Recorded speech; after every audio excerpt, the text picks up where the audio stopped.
Vanderlei, Mônica, queridos amigos do Centro Espírita Joana d'Arc, da cidade adorável, serrana, de Miguel Pereira, no Rio de Janeiro, onde já estive, se não enganada, por 2 vezes, sendo muito bem acolhida por essa família que hoje nós temos a alegria de visitar. Queríamos, como habitualmente fazemos, iniciar abraçando cada um de vocês que já está tendo a dádiva de poder estar presencial na casa espírita. Mas as fronteiras dessa casa hoje não têm limites materiais. Se estendem para o infinito, abraçam amigos que se encontram em outras cidades, em outros estados, mostrando a maravilha do trabalho espírita. Então, nós que aqui estamos, na ambiência espiritual do Centro Espírita Joana d'Arc, envolvidos pelos benfeitores, que possamos usufruir deste momento ímpar para reflexões e também para sentir o envolvimento dos benfeitores espirituais, dos quais muitos de nós, frente aos imensos desafios que têm chegado com frequência, não é a minha vida, não é a sua vida, é a humanidade, e se sentem deserdados das presenças benfeitoras. Então, convidados a falar sobre o capítulo 5 do Evangelho segundo o Espiritismo, bem-aventurados os aflitos.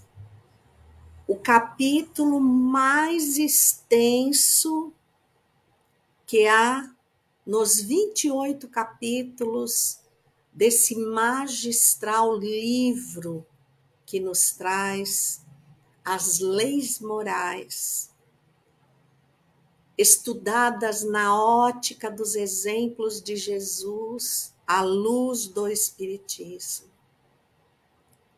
Que possamos compreender que momento é este. Porque Jesus bendisse as aflições. Era uma apologia ao sofrimento. E o Espiritismo, ao recortar estes trechos que aqui iniciam o capítulo, para depois irem sendo estudado nos itens que se seguem e que são exatamente em número de 31. Então, 31 itens para estudar as aflições humanas. Primeiro devemos nos perguntar: por quê? Por que detiveram-se tanto nas aflições? Porque somos espíritos imperfeitos. Habitamos um mundo de expiações e provas. E, obviamente, aqui estamos com o dever de domar as nossas más inclinações. Ou, trocando em miúdos, mudarmos os nossos hábitos que estão arraigados em nós, com certeza, desde o início da nossa caminhada como individualidades, como espírito com letra maiúscula.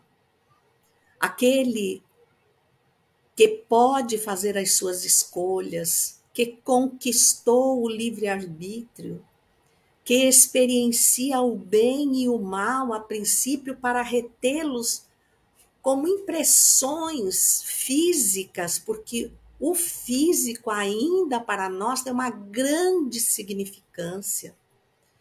Quando Kardec nos adverte em Obras Póstumas, na sua segunda parte, Minha Iniciação no Espiritismo, quando ele fala da regeneração da humanidade e diz como vimos nos desprendendo do corpo físico, qual é a dimensão que percebemos do nosso perispírito. E ele nos informa que estamos tão arraigados aos valores terrenos, à vivência na terra, que mal conseguimos discernir que já estamos liberados do corpo físico, ou assim deveríamos estar.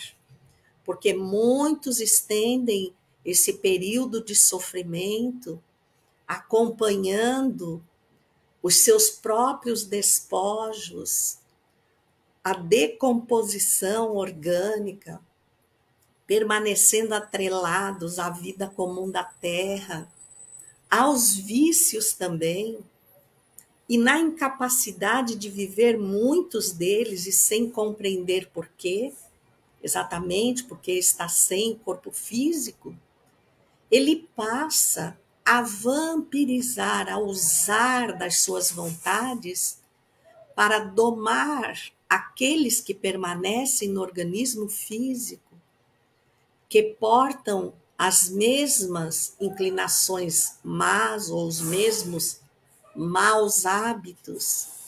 Então, eles se locupletam e passam a viver as sensações, sem se aterem a desligar-se em definitivo e seguir a rota que o mundo espiritual, o mundo das causas, a nossa casa verdadeira, de onde todos procedemos, onde passamos muito mais tempo. E esse tempo é, na grande maioria, de intensos sofrimentos, porque lá vivemos na cidade da nossa consciência, o que não ocorre na Terra. Nós podemos mudar de sítio, mudar de casa, mudar de vizinhos, mudar de emprego. Estamos nos enganando, estamos nos anestesiando e estamos deixando mais para frente aquilo que já poderíamos estar resolvendo aqui, porque o capítulo 18 de A Gênese vem nos falar claramente que as expiações são vivenciadas na Terra, no momento em que permanecemos atrelados a um corpo físico. Por quê? Porque aqui, abrigados por esse corpo, que limita a natural sensibilidade que todos temos, que nós chamamos aqui como sexto sentido, como mediunidade, e que é comum aos espíritos, aqui ela fica, de certa forma, blindada. E a espiritualidade se atém a grandes especificações no aparelho cerebral daqueles que vão vivê-la de forma ostensiva, não por mérito, adverte-nos inúmeras vezes André Luiz, Emmanuel, em Seara dos Médiuns, no livro que leva o seu nome, Emmanuel, de que nós ferimos e ferimos de forma contundente as leis morais, que as desrespeitamos e que agora vimos sob a ação da ostensividade mediúnica para trazermos as impressões que, quando iniciamos, na grande maioria, iniciamos por uma fase de intensa perturbação, para não nos esquecermos que devemos aproveitar a oportunidade na Terra, com um cenário restrito, porque é um cenário restrito, quando falamos do mundo espiritual, tudo é muito mais amplo. Então, aqui a nossa família não é feita apenas por aqueles que se assemelham a nós, onde vivemos sem opção no mundo espiritual. Então, quantos de nós, ao nos despedirmos do físico ou sermos arrancados deles, porque muitas vezes espíritos nos aguardam, espíritos viciosos que se simpatizam conosco, mais inteligentes, conhecedores das leis de sintonia, de ação e reação, eles nos submetem como instrumentos de vingança, de vampirização. Então, bem-aventurados os aflitos, quer dizer, na realidade, que são bem-aventurados aqueles que não se permitem paralisar diante dos desafios da existência. Aqueles que se mexem, que se permitem invadir por uma inquietude, que buscam. E logo de início, quando ele faz a citação de Mateus e de Lucas, ele vem dizendo que nós deveremos buscar os valores morais, que nós não podemos ser, ele fala, bem-aventurados os que sofrem perseguição pela justiça, porque já estamos recompensando o erro que praticamos. E quando nós seguimos esse estudo do capítulo, nós vamos ver justiça das aflições, causas atuais das aflições, causas anteriores das aflições. Então, lembrar que nem tudo que estamos passando aqui é uma obrigatoriedade. É a persistência de continuarmos errando, porque estar na zona de conforto, ou seja, continuar nos hábitos que me são comuns, não me inquieta.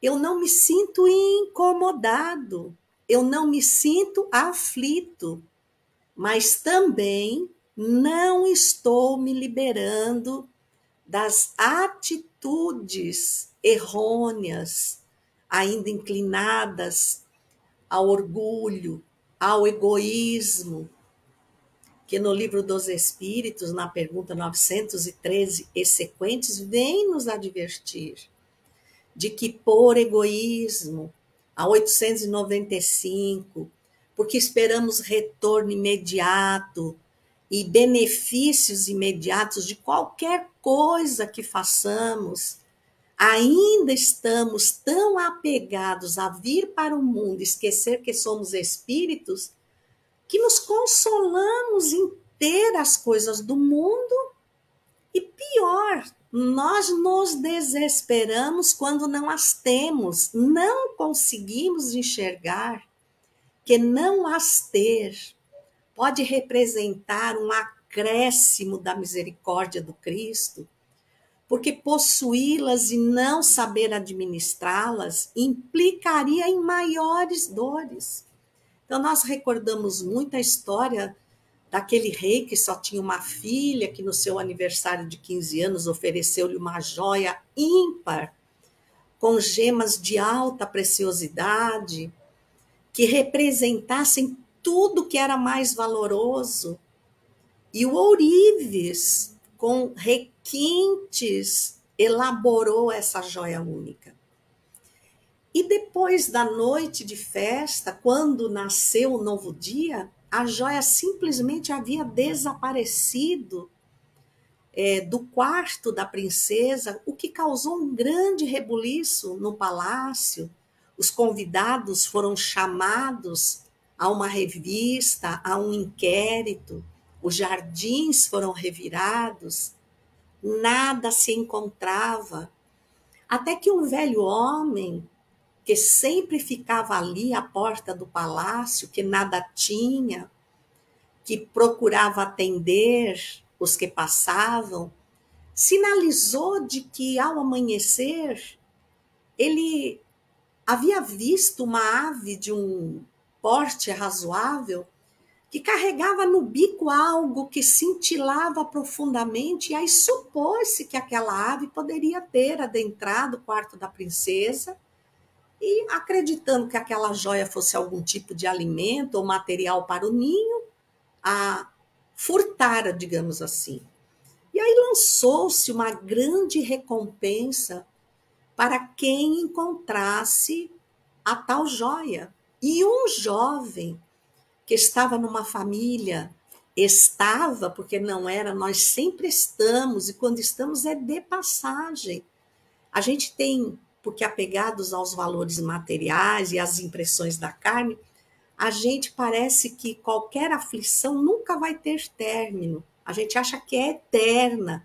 E aí a gente se larga, não luta, não a enfrenta. O enfrentamento é o crescimento, é o aprendizado, é o enriquecimento. E aquele jovem da família pobre que vivia da agricultura e que sonhava ser muito rico, e ainda por cima considerava-se o mais belo de todos os jovens e que merecia a mão da princesa, ele se apegou a buscar aquela joia como a única oportunidade de sair do estado de miséria. Então, ele só conseguia ver o campo material. E ele procurou nos lugares onde sabia que ninguém iria.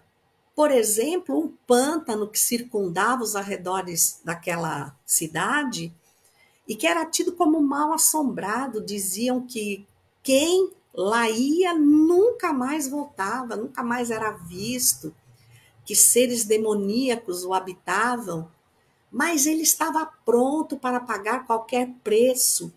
E esse é o problema. Às vezes, nós não medimos o preço que vai custar aquela investida. Então, ele foi. O velho, ao perceber, aproximou-se, advertiu e disse: olhe, as riquezas do mundo são passageiras, assim como o pássaro roubou o colar, e esse colar poderá nunca ser encontrado, outro se fará e também um dia se perderá. Não vale a pena você colocar em risco a sua dignidade, porque a dor será muito maior do que tudo que você possa usufruir com a riqueza que advirá. Mas ele não ouviu, foi para o pântano. No silêncio, o velho seguiu, assistiu, quando ele começou a remexer a água, porque vira o reflexo do colar na lama, digamos assim. E ele enfiou primeiro a mão, depois o braço, e nada. Ele precisava esperar as águas lodosas se acalmar para fazer nova investida. E, por último, ele mergulhou no pântano. Todos sabiam que aquelas águas eram altamente contaminadas, o risco de vida era muito grande. Talvez ele até encontrasse o colar, mas não sobrevivesse às doenças posteriores, mas ele só conseguia enxergar o horizonte da materialidade. E quando adentrou totalmente e nada conseguiu resgatar, embora remexesse todo o fundo, ao sair ele depara-se com um homem que lhe diz: vês o que fizestes contigo? E mesmo assim ele não para e diz: eu não me importo que seja feito de mim, desde que eu me torne alguém rico. Então essa é uma inquietude dos valores materiais que terão alto custo para o espírito.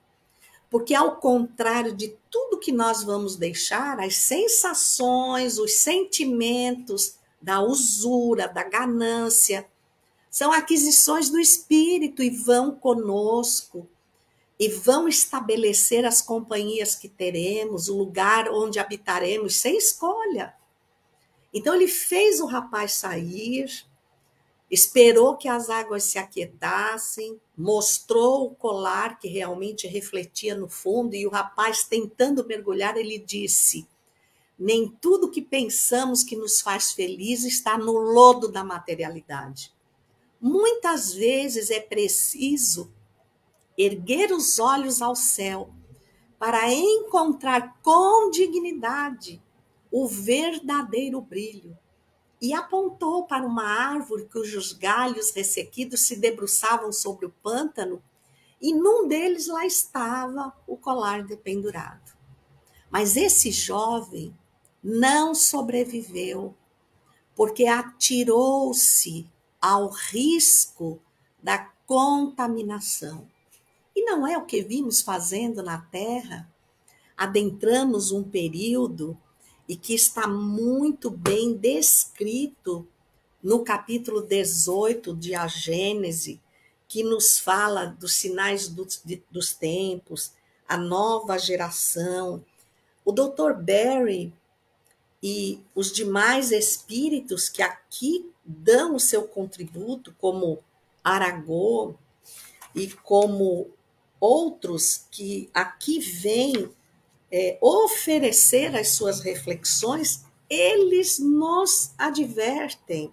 Então vamos lá ao item 18, onde diz assim, remetendo-nos à história: enquanto o homem for dominado pelo orgulho e pelo egoísmo, utilizará a sua inteligência e os seus conhecimentos para a vantagem de suas paixões. É por isso que ele os aplica ao aperfeiçoamento dos meios de prejudicar os seus semelhantes e os destruir.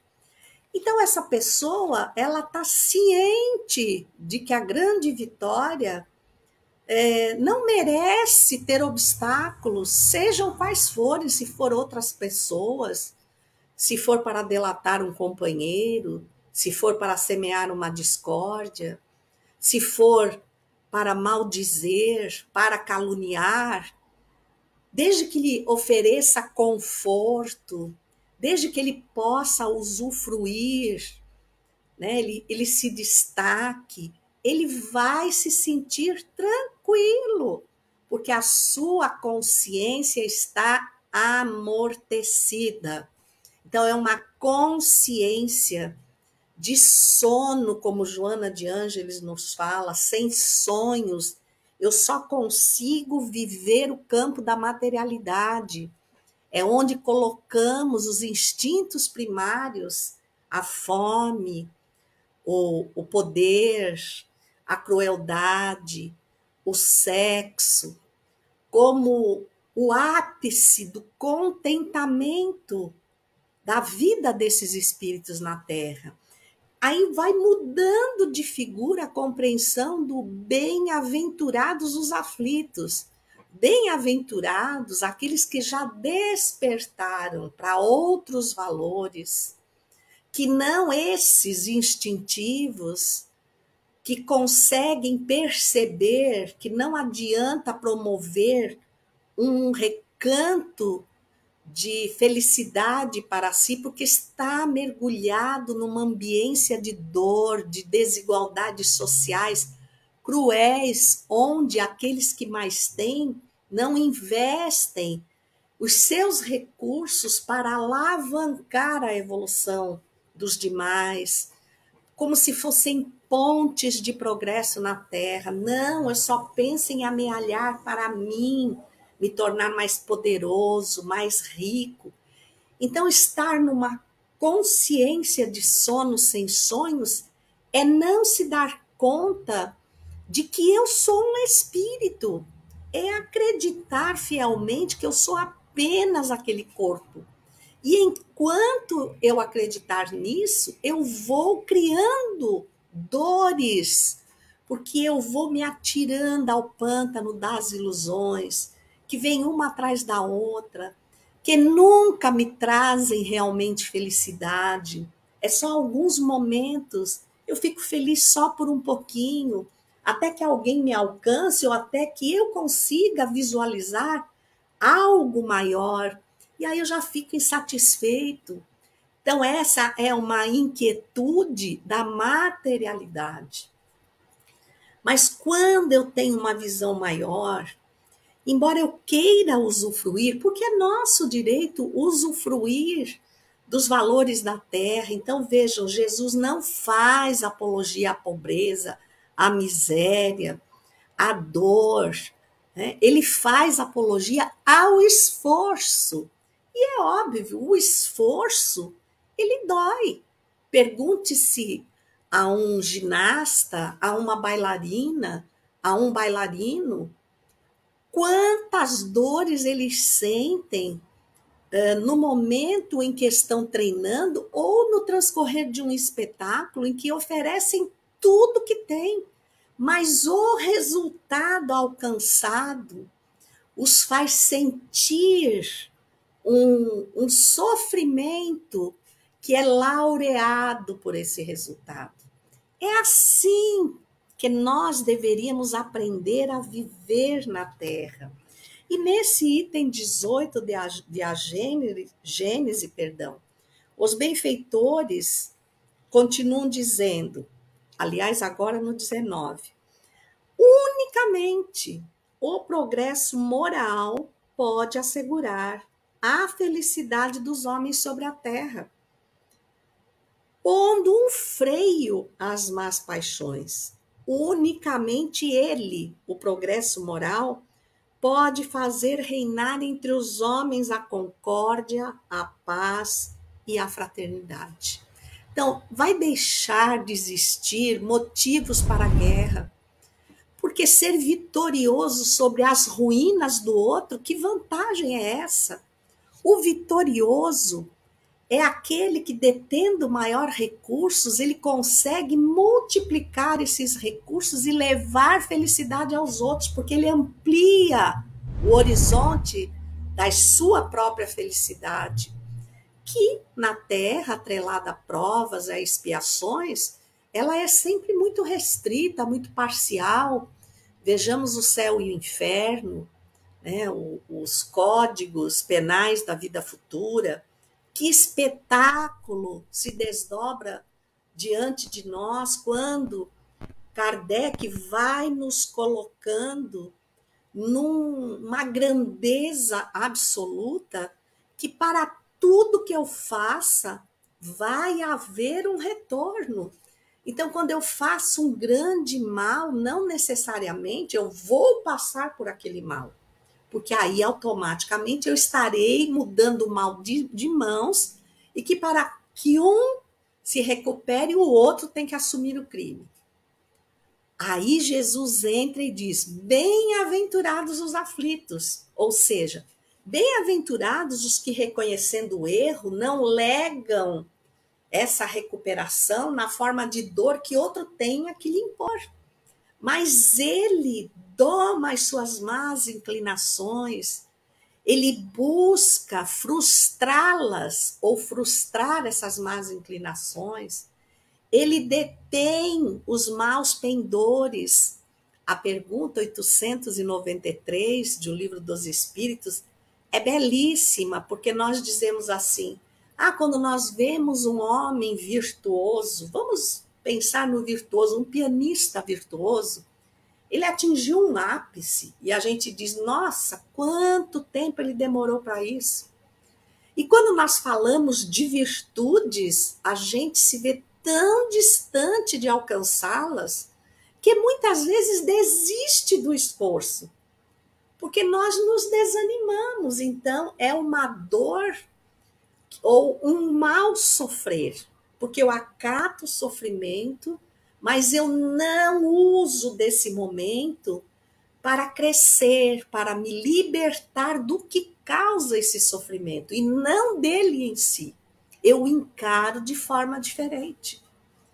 Então, quando eu não consigo enxergar dessa maneira, eu vou me tornando um cinzel de dor, porque eu quero que tudo que é meu se realize, eu quero que tudo que me faz feliz seja conquistado a qualquer preço. Então, quando você começa a ver uma amplitude maior, até porque essa felicidade não é de um único ponto do universo. Francis Thompson foi um poeta inglês muito sensível e ele escreveu algo que traduz em exatidão a lei de causa e efeito, as leis divinas ou naturais. Ele diz assim: por um meio ainda desconhecido, tudo no universo se interliga, tudo está dependente uma coisa da outra de tal maneira dependente está que é impossível tocar numa flor sem incomodar uma estrela. Então, olha que riqueza eu estar mergulhado num mar de sofrimento, como hoje nós vemos a humanidade atravessando uma condição e fazemos parte dela. Então, somos um número, somos um componente dessa engrenagem. E se a grande parte está infeliz, eu tenho que ser mesmo alguém enregelado de sentimento por conseguir ser feliz no meio de tanta dor sem procurar amenizá-la. Porque toda vez que eu me debruço para minimizar a dor do outro, eu estou trazendo virtude para mim. Então, essa pergunta 893 fala que virtude nós alcançamos cada vez que freamos uma má inclinação. Então, é por agora, é só por hoje.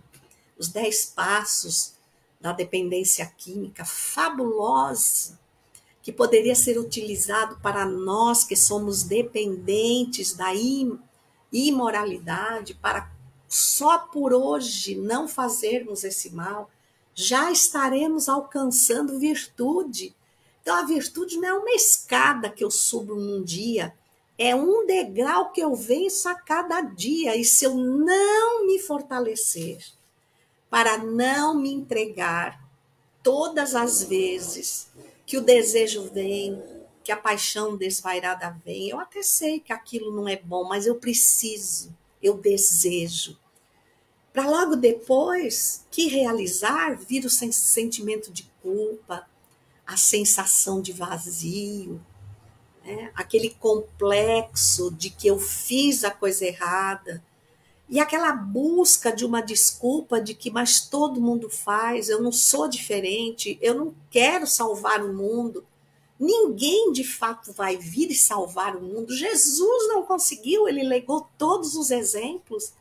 E nós ainda estamos doentes com todos os exemplos. Mas se nós curarmos a nós mesmos, que é a única criatura que podemos transformar, nós seremos pedra de toque, nós seremos exemplo, incentivo para os que estão próximos de nós, que também, por sua vez, vão se permitir contaminar até que uma grande multidão voltada para outros valores, venha simplesmente modificar o padrão da Terra.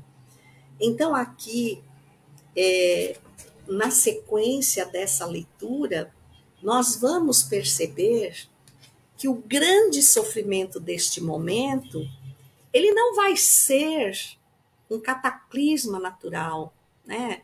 Terremotos, maremotos, mas verdadeiros tsunamis morais dentro de nós. Nós temos que resistir, nos preparar, porque eles virão. Não é assim, Senhor, me liberta deles.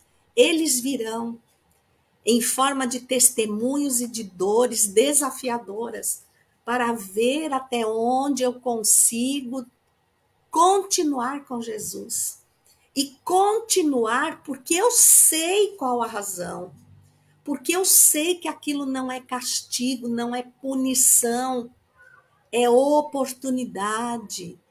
É para que eu consiga provar a mim mesmo que eu posso fazer diferente, que eu posso viver com menos valores materiais, e eu vou ver nesses momentos os valores espirituais se multiplicarem.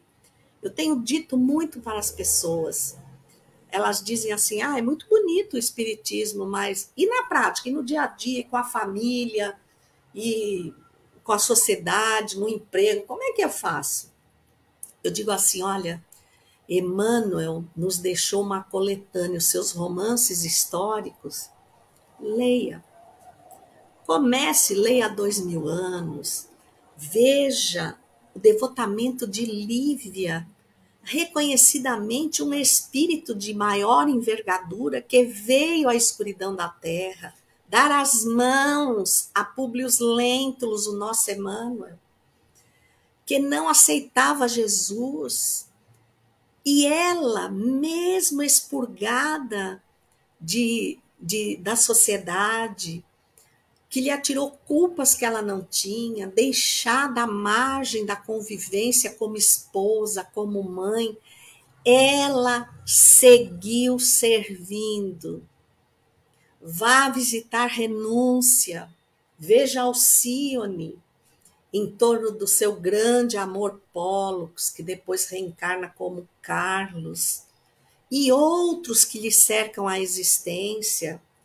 Ela não precisava voltar à Terra, mas ela quis, porque sabem esses espíritos, como para nós, resistir às más inclinações, sem um exemplo à nossa frente, um exemplo que nós possamos tocar, é difícil.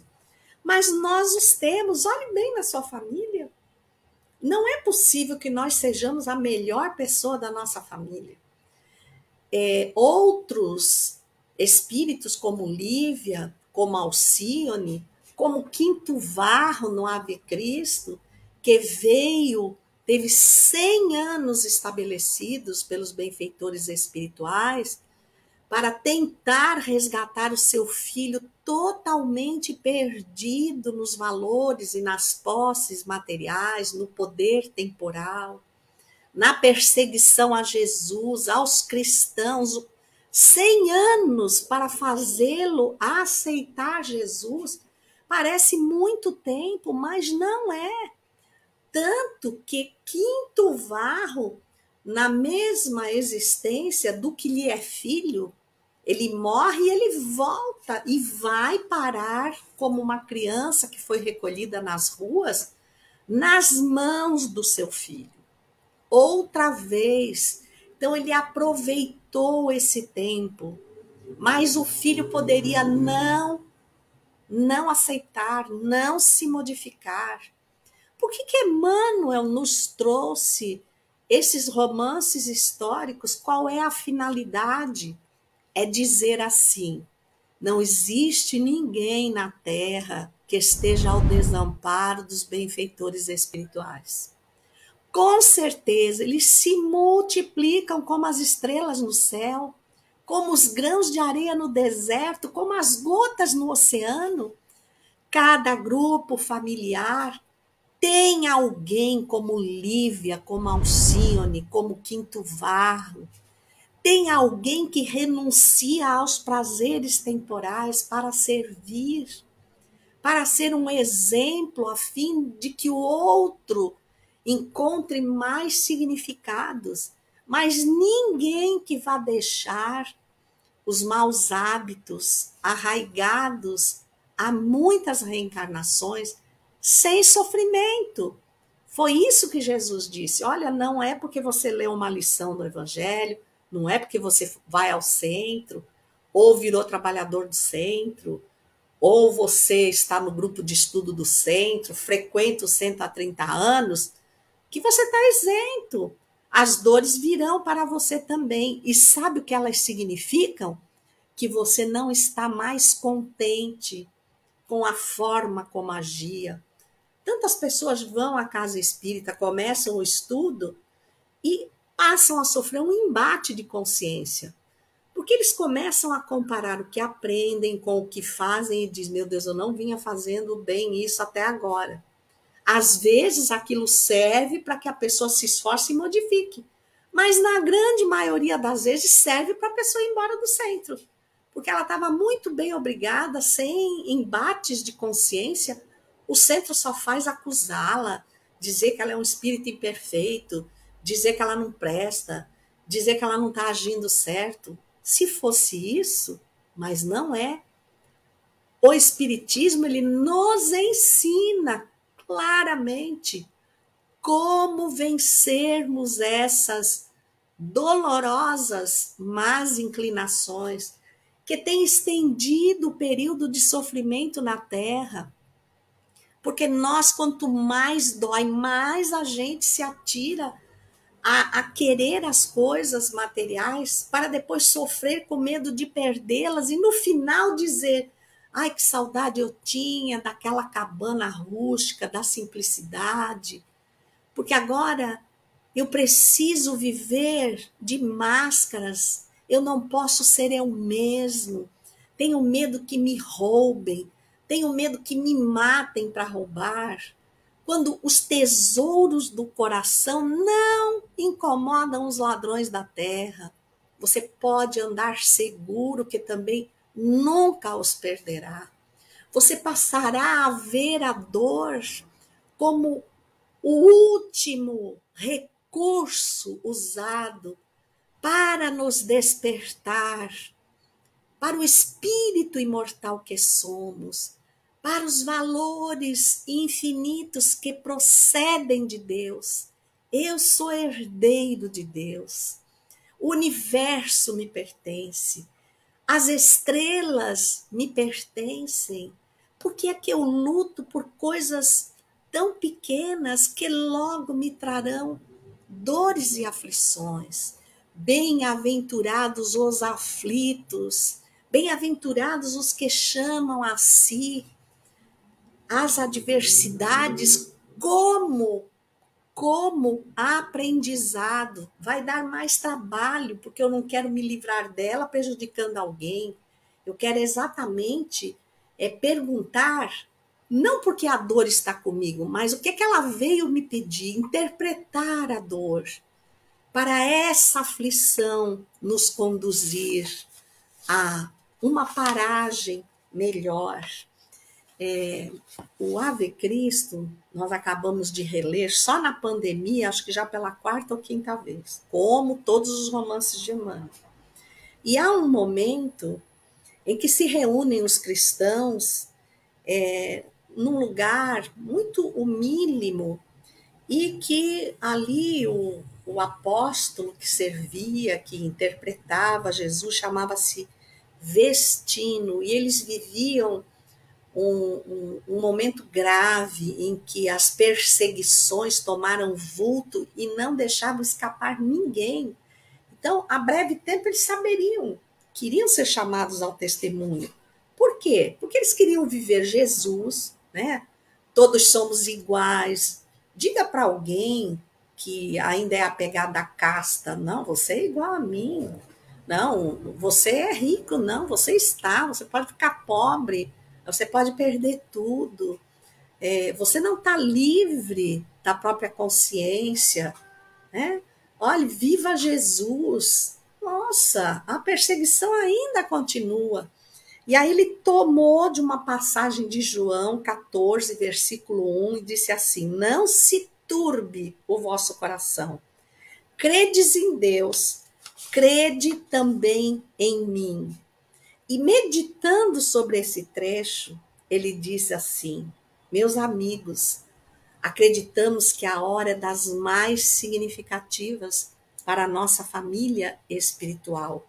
Olhemos para a vida de mais alto, porque se eu olhar o vírus, se eu olhar o desemprego, se eu olhar a miséria, se eu não tiver um objetivo para além da terra, eu não vou suportar as dores, porque para mim esse é o único mundo. Os valores que ele tem são os únicos capazes de me fazer feliz. Então aí a gente não vai poder fazer nada por você. Mas nós estamos te pedindo, antes de negar, pergunte, conheça, investigue, faça se tiver que negar, com conhecimento. E aí ele diz assim: quando o mestre nos convocou à fortaleza, prevenia-nos quanto às atribulações que nos sitiariam no tempo. Mas nós, os servidores convidados a lavrar com o Senhor o empedrado solo da miséria humana, poderíamos acaso aguardar o descanso? Então a dor vem para o espírita. E até vem em maior gênero, porque eu sei a razão da dor. Eu sei que é o resultado das minhas construções. E eu sei como me libertar dela. Então, nós não viemos para descansar. Com Jesus, somos chamados a construir o reino glorioso do Espírito. O céu desceu até nós. As algemas que nos encarceravam o raciocínio, no círculo estreito da animalidade inferior, foram rompidas. E a dignidade da alma humana revelou-se divina, descortinando-nos a sua beleza eterna. Então, eu sei que o instinto é uma manutenção da vida, mas eu não preciso me submeter a todos os instintos. Pelo contrário, agora eu tenho que fazer o instinto ser coberto como alicerce da minha evolução e dignificar-lhe o sentido, transformar o orgulho, o egoísmo em outros sentimentos maiores. Não admitamos que o cristianismo esteja na véspera de terminar o apostolado entre as criaturas. Então seremos atirados às feras, seremos considerados culpados, seremos considerados tolos, fanáticos, porque estamos deixando de aproveitar um monte de coisa na terra para servir Jesus. Como que se serve Jesus na terra? Cristo não encerra a exclusividade. Enquanto houver um gemido de criança desventurada na terra, a obra do Senhor nos impelirá ao serviço e à renúncia. Por isso, enquanto os nossos irmãos mais fracos fogem ao depoimento da realidade, e enquanto os menos convictos caem no logro infeliz da descrença e da dúvida, marchemos destemerosos, na certeza de que o mundo espera pelo nosso concurso de suor e martírio, a fim de restaurar-se em seus alicerces sublimes. Jesus foi crucificado, mas a cruz não foi o fim. A cruz foi o começo. A cruz foi o momento maior que provou à humanidade que Jesus não morrera. Porque depois de 3 dias ele estava em corpo espiritual atestando a imortalidade e dizendo que ali a morte, a dor, não era o fim, era o princípio. Então, tenhamos coragem. Eu costumo dizer, se a dor vier, chore, é normal.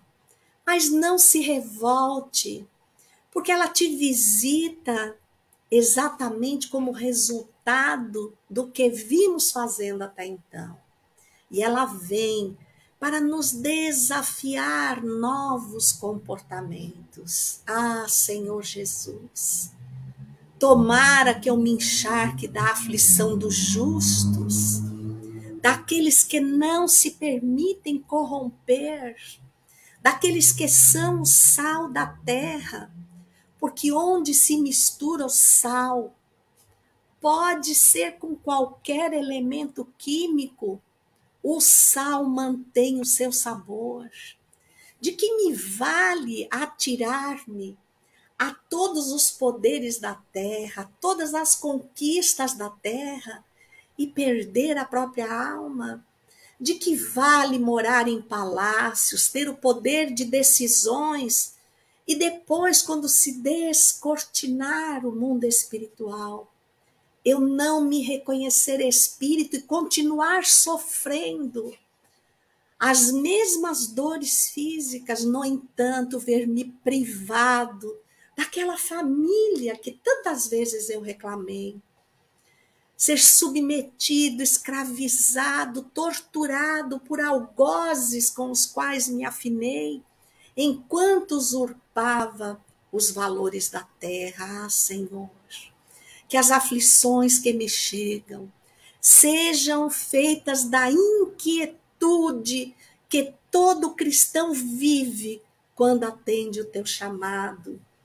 E se as dores maiores me ameaçarem ceifar a própria existência, que eu me recorde de ti pendente na cruz, num entardecer, numa treva densa que não conseguiu esconder as estrelas, para que num novo dia, em toda a resplandecência espiritual, tu pudesses surgir a Maria de Magdala, a pecadora, para que ela levasse o recado que permanecias vivo. Senhor, quando quiseres mandar um recado aos mais frágeis, eu estou pronta para servir-te. Não importa, Senhor, se desacreditem de mim como fizeram com Maria de Magdala, que todos nos abandonem, basta que eu tenha certeza, Senhor, que siga os teus passos e já não mais me sentirei só.